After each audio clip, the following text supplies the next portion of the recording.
parola a Miki Ventola.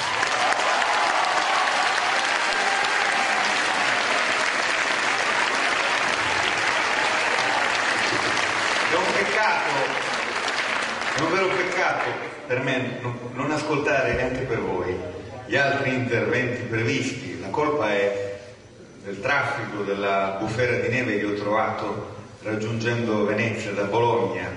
Se fossi arrivato puntuale avremmo potuto ascoltare tutti gli interventi, perché, badate, noi stiamo provando a mettere insieme le competenze di vita, le competenze di lotta, a costruire gli elementi fondativi di un nuovo sapere collettivo. E venire qui, in questo luogo, io devo al mio amico Beppe Caccia il racconto di cos'è stata nel 68 la facoltà di architettura, insieme alla rivista I 15 di Torino e alle tesi della Sapienza di Pisa, i cuori pulsanti della costruzione di un sapere collettivo, di un sapere critico nei confronti del potere, dei suoi marchingegni con i quali il potere si riproduce. Vedete, compagne e compagni, amiche e amici, siamo collocati in un punto veramente drammatico della trasformazione della nostra società. È un punto che vede reazioni anche impressionanti, virulente. Ma che volete? Tenere sotto pressione un'intera generazione a livello continentale, parcheggiarla in una scuola che torna impudicamente a essere classista e poi prospettarle il vuoto pneumatico di futuro e pensare che questa generazione a Londra come a Roma, ad Atene come a Parigi, debba rimanere lì bloccata a fare il minuetto mentre viene privata di tutto, di qualunque prospettiva. Che pensate?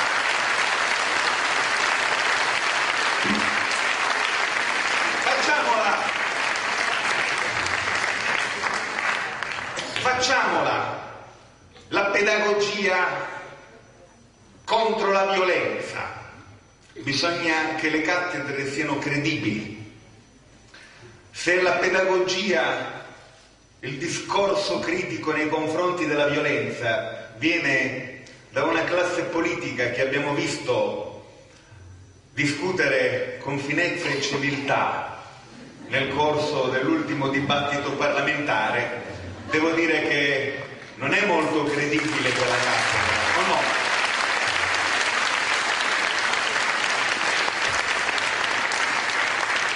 L'antropologia di Ignazio La Russa, ieri sera, avete visto? Ha rimproverato la polizia per i modi gentili nei confronti di una generazione che va spazzata via.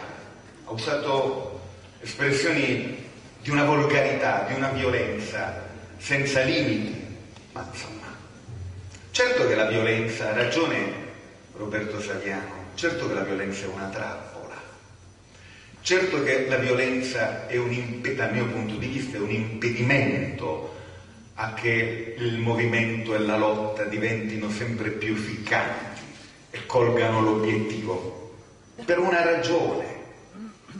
La violenza non produce conoscenza, la conoscenza è radicale, la violenza non è radicale.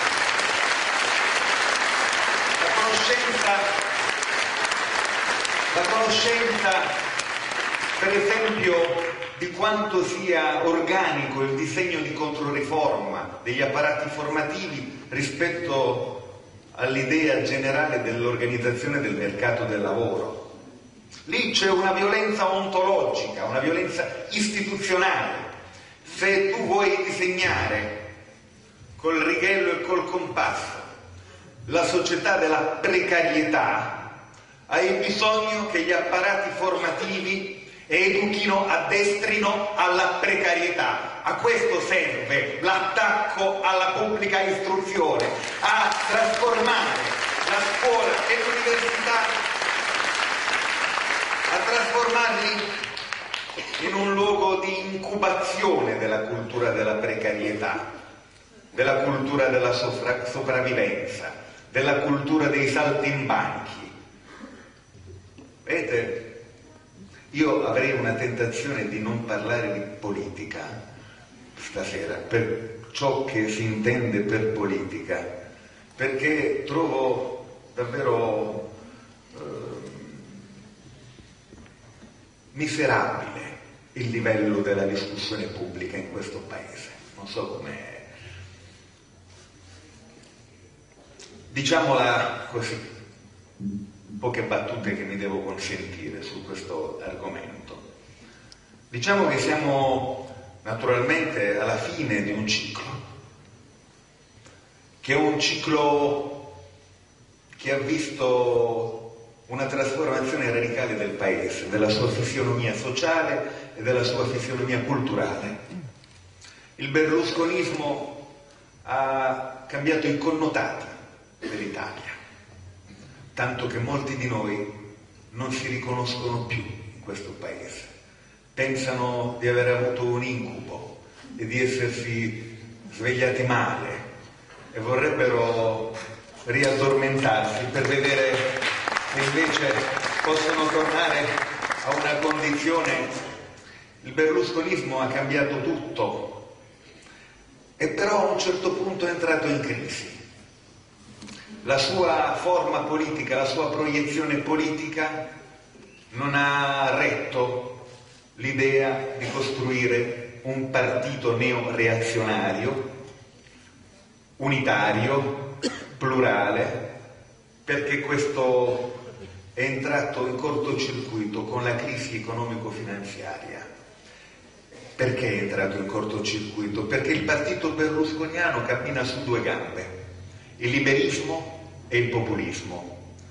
A fronte degli effetti travolgenti di questa crisi, una gamba deve essere tagliata probabilmente. La gamba populista è inservibile, serve molto più Tremonti che non Berlusconi per l'affidabilità dal punto di vista dei mercati finanziari internazionali. Serve un discorso di autoritarismo tecnocratico.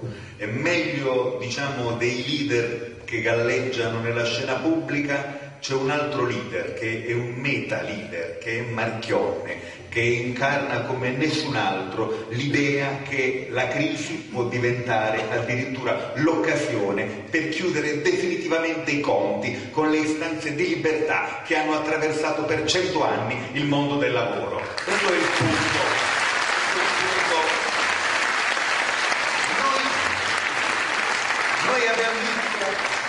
Noi abbiamo visto aprirsi a destra una contesa vera. Il tema è quale destra? E le articolazioni non erano, come si è raccontato, problemi caratteriali legati alle persone, alle biografie, troppi galli nel pollaio. I problemi erano di divaricazione di cultura politica dentro la destra ed erano anche di divaricazione strategica. Quindi la destra da un anno esplicitamente discute del seguente tema: quale destra? Ma anche al centro si è aperto, parlo della geografia politica, si è aperta una discussione.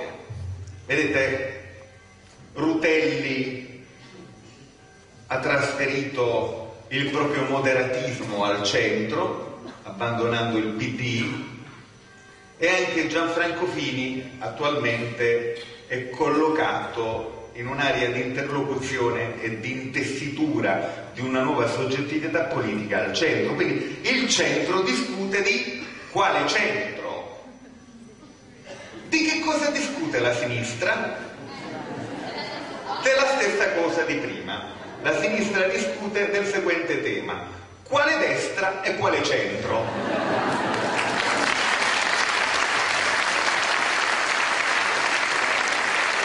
Quello che manca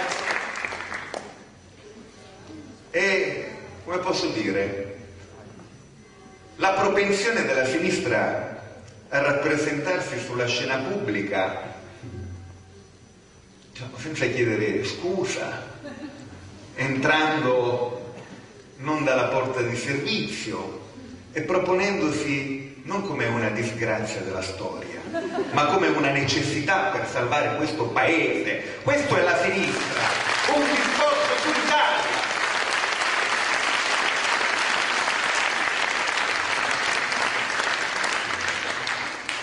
E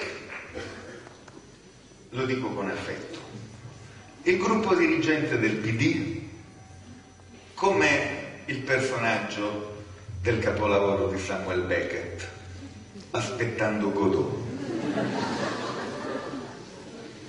aspettando Casini, aspettando Fini, aspettando una disavventura giudiziaria, politica, aspettando la sfiducia che non arriva, e in questa attesa una proliferazione di formule magiche, tutte fresche di Prima Repubblica, tutte tratte da quel repertorio. Nel giro di pochissimi giorni il vertice del PD ha proposto il nuovo Ulivo,